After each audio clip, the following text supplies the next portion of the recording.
Hey there traders, hope you all are doing well. If you're new to the channel, my name is Shaun and I'm an equities day trader. And in this video, I wanted to talk to you about trading strategies, or rather, what you must understand and know before you even try to learn any new trading strategies. But before we begin, let me ask you this.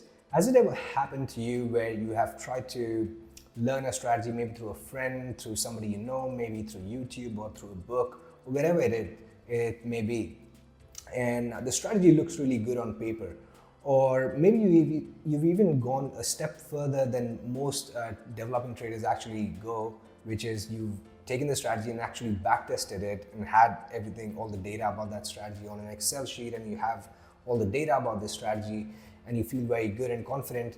And the moment you start trading the strategy live with your real money, you are seeing this strategy consistently lose you money.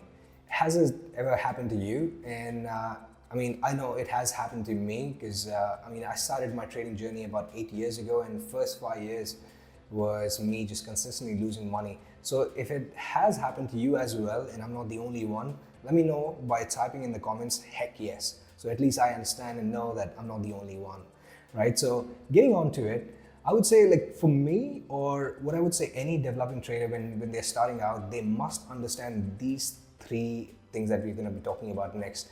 And starting off with number one would be really understand your market and know your market and how that market functions and how that market actually moves.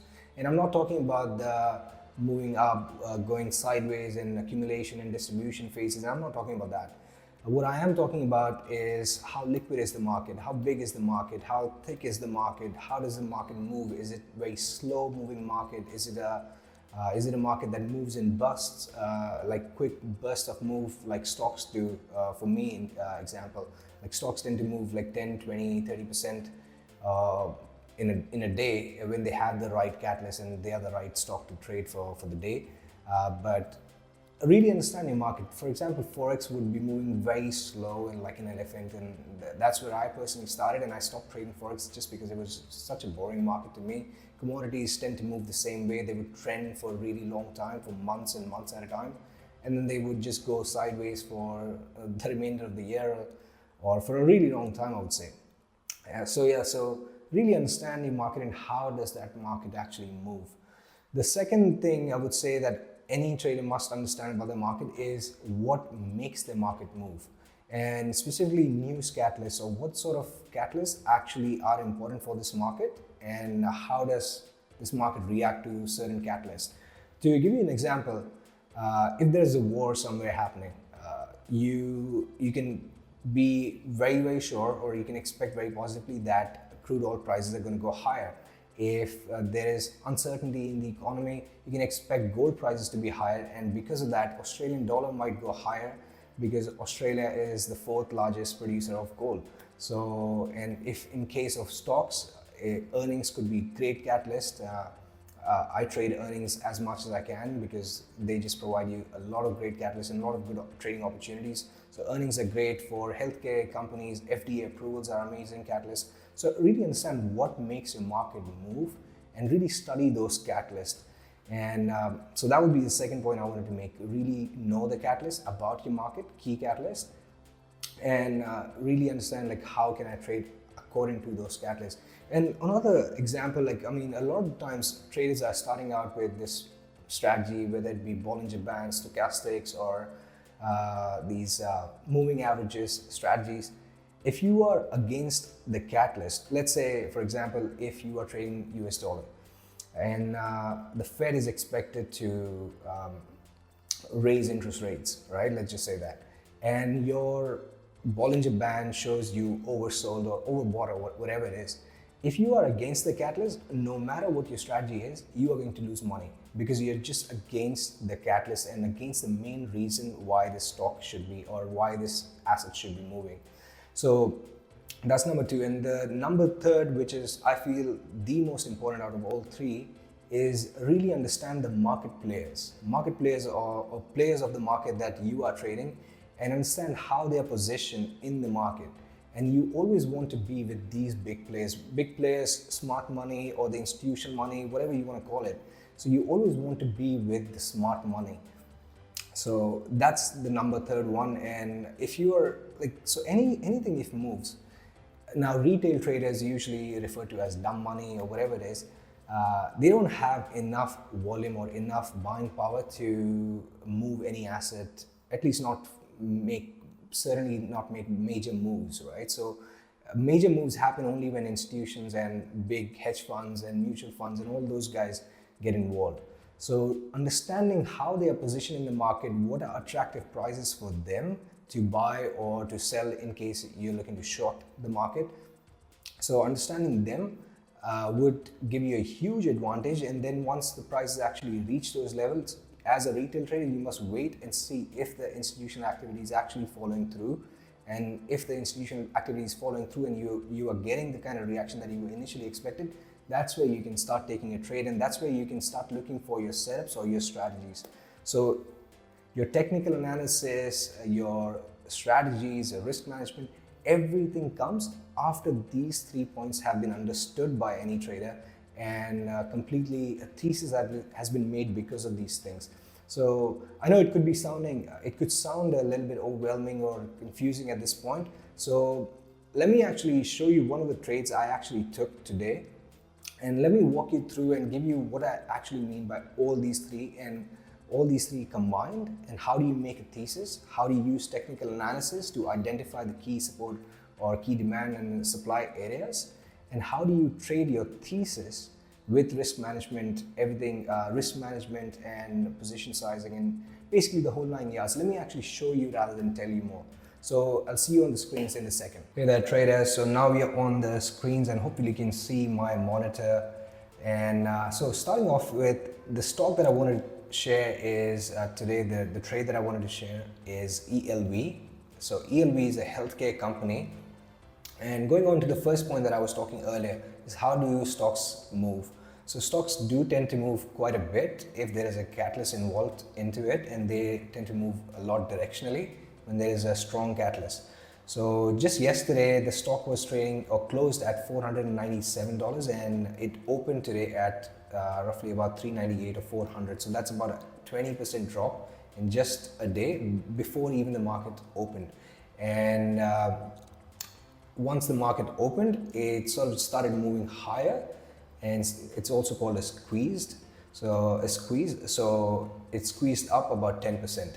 So let's actually go down to the second point that I made earlier, which was the catalyst, or what made this stock move in particular. So right before the market even opened, there was a news about this company, this ELV, which is a healthcare stock. They had announced earnings for the day and for the quarter.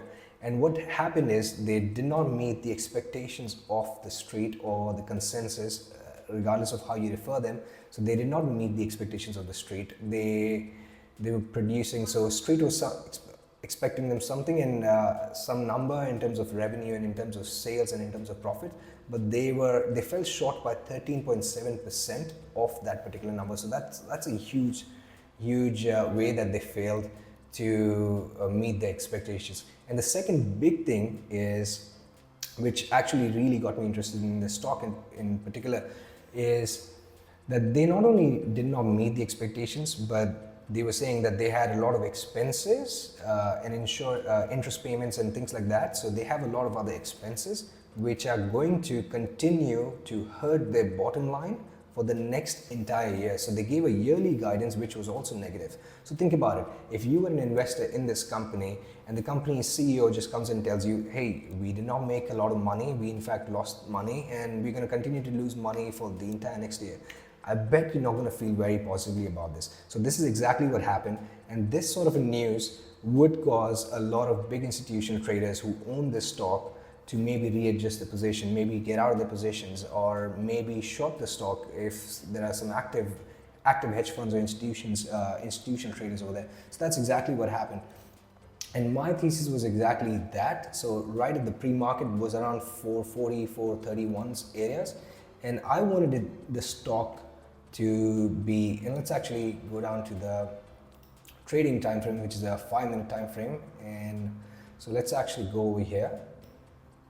So my initial plan over here, so you see, I hope it made sense to you that there was a catalyst that made the stock move. And after the catalyst, after understanding the whole thing and after understanding what this might cause a lot of big institution investors to do or take action further for their own portfolio, or where would the demand and supply sort of be based on the news, I then came on to technical analysis and looked for key areas for me to enter and take positions, and sort of key areas of interest for big institution traders as well. So that all comes later, right?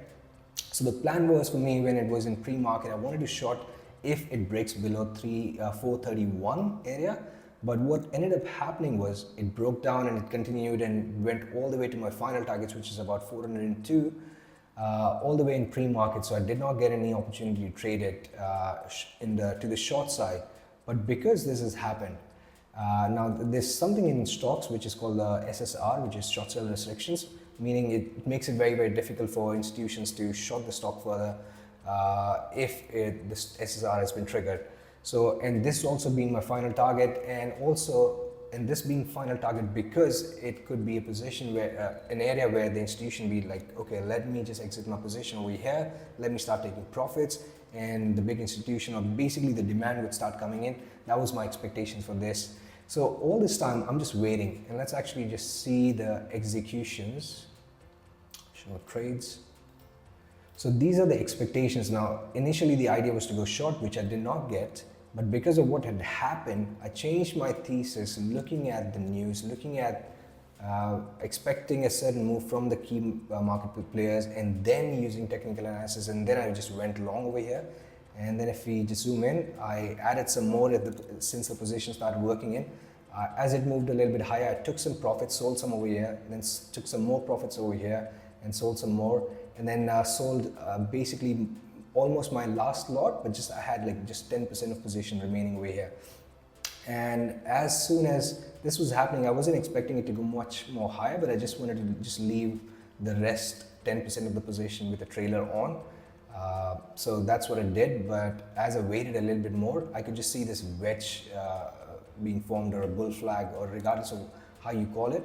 But this bull flag was being formed. As soon as it broke, I got back in with my full size and then added some more to the position.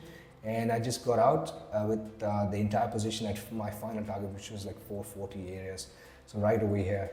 Now I had placed the limit order right at 439.90s, but it just moved and came back so quickly that my orders didn't really get filled. And so I just exited a little bit low, which is about 2 points lower, 438-ish or something. So that's what happened in the trade. I hope this gave you an idea on trading is not just about a simple strategy or simple technical analysis. It's actually a lot more than that. It's a lot more taking information and how do you use that information, and then come to technical analysis and use setups and strategies, or at least technical strategies basically, then use them to give you an advantage of timing the market correctly and placing yourself and managing your risk accurately, or much better, I would say.